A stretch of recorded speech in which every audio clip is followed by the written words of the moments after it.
Good morning. I'm going to make some French toast casserole this morning. I have some things I want to use up from my pantry. And in here, I have 1 egg and about half a cup of almond milk.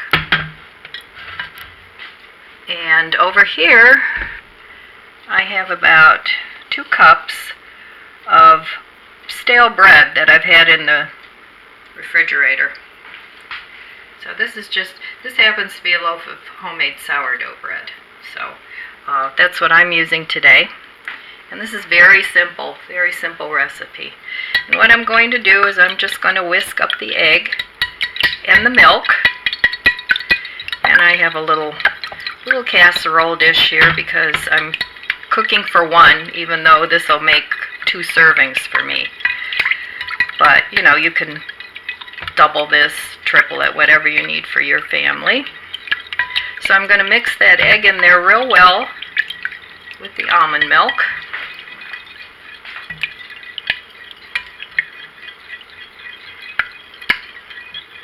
Alright, that's good.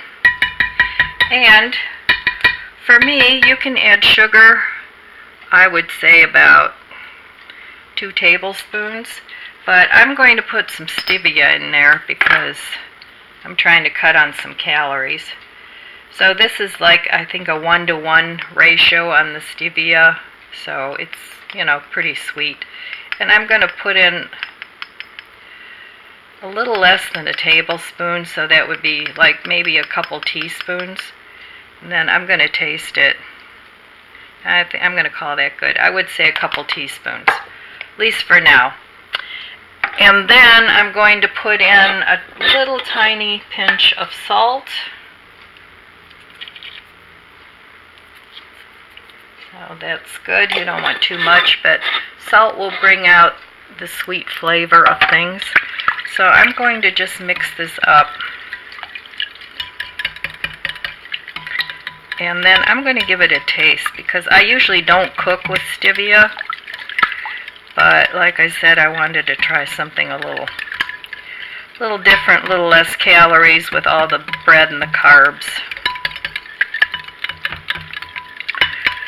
So I'm going to mix this up real well. Now I'm noticing the stevia isn't mixing as well as sugar would, so it's going to take a little bit of a mix here because I don't want big sweet spots of stevia. That wouldn't be good. So that looks good. So that looks good. And I just cut this bread up into cubes. It's fairly dry. It's not like breadcrumbs, but you know, it's definitely, it'd still be okay for toast and things. But so I'm going to taste this. Get a spoon.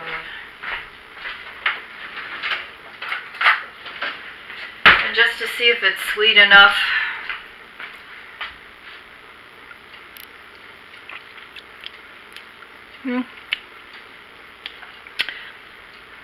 Could actually use a touch more, but I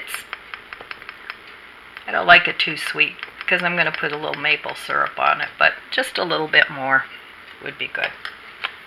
I'm going to mix that up a little.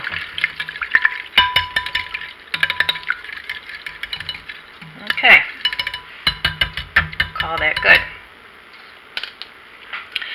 Now I'm just going to put the bread in. And this bread will soak up all that egg and all that milk. So I'm going to let this sit for a while. And soak up the bread. And then I'll be back once it's ready to bake. Oh, I forgot. I wanted to put some raisins in with mine, so I put some raisins, and I like cinnamon. So I'm going to sprinkle it with a little cinnamon before I mix it up here. But you don't need to put the cinnamon in. If you don't like cinnamon, don't put it in. So I'm going to give this a mix.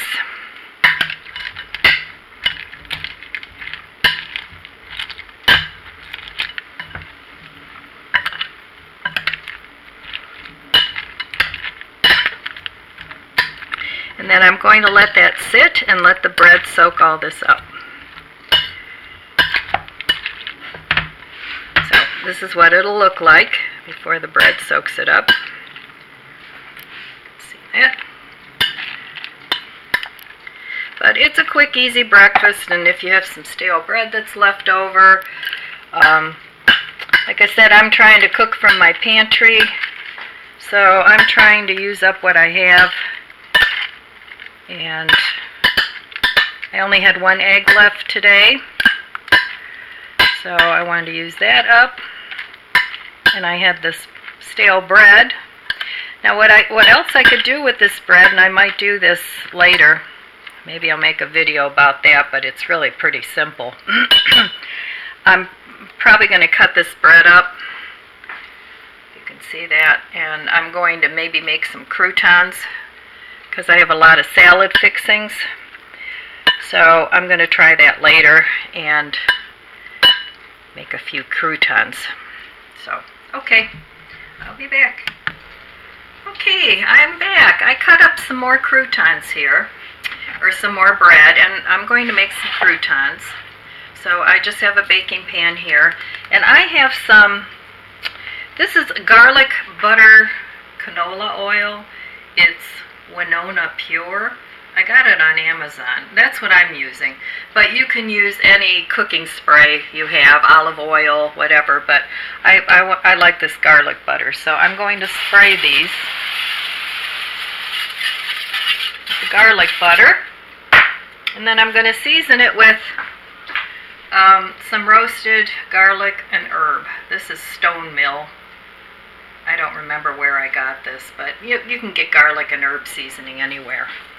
So I'm going to sprinkle that on here, just to give them some flavor. And then I'm going to mix it up. I want to coat all the little cubes with the garlic and herb.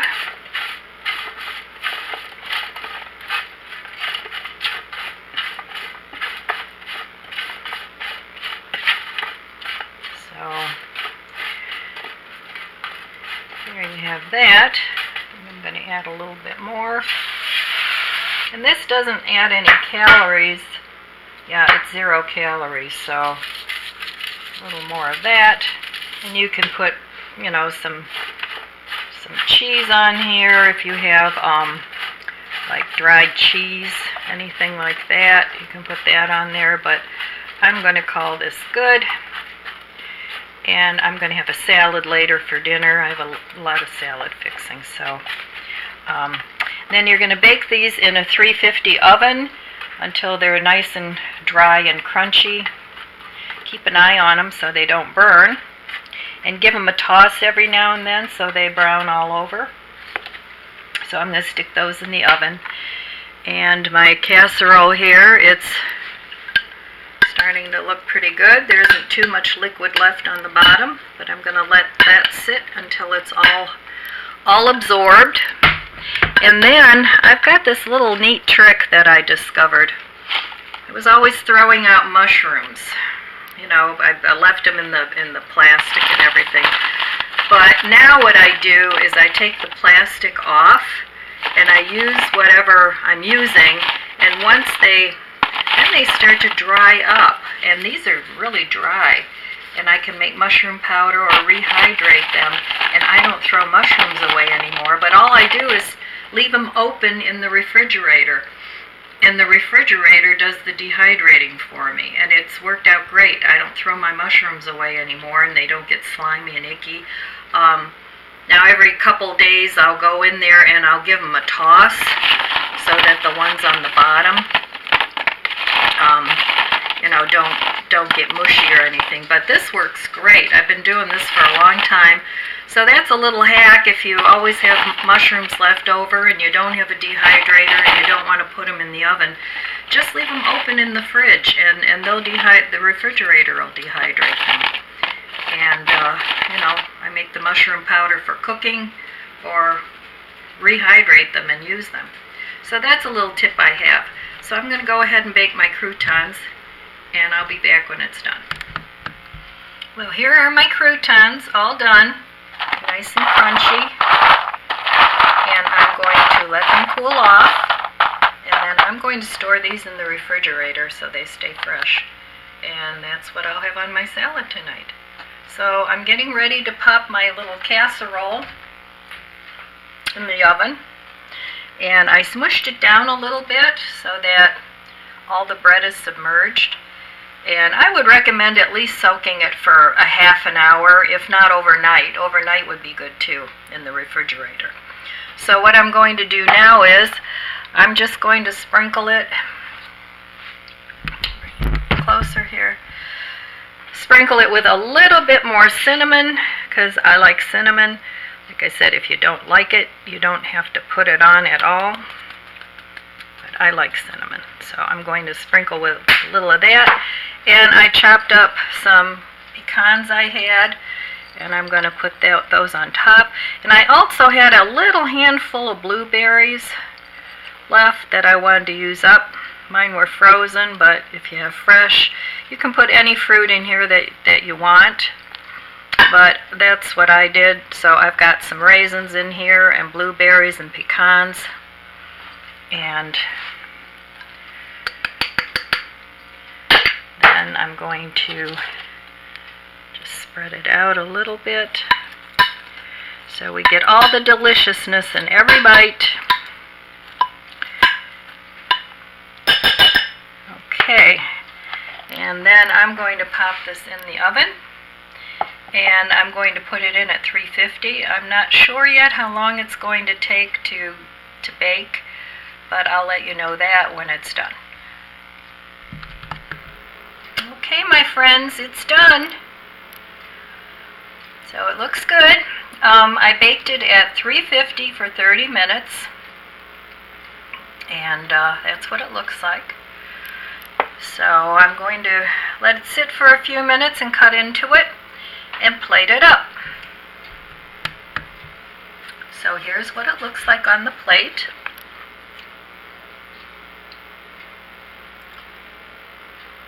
And I'm going to put a little maple syrup on mine. So you can sweeten this as much as you want or as little as you want. One thing I would recommend that I did not do was grease your casserole dish, because it will stick a little bit if you don't. But I got it out of the pan, it didn't fall apart, so. But I would recommend doing that. So I'm going to put some nice pure maple syrup on. I get this at Aldi's, and it's actually a decent price there. So, and I love this cute little bottle. But yeah, that's from Aldi's. I get my maple syrup either from Aldi's or Costco. Aldi's carries these little bottles, and Costco's bottles are bigger. But anyway, if you have stale bread, there's a couple of options that you can do with it without just throwing it away or feeding it to the birds outside, which isn't, from what I hear, very healthy for them. But so there you go, very frugal meal cooking from my pantry. Alright, I love you guys, and please subscribe and hit the like button and the bell, and I'll see you next time.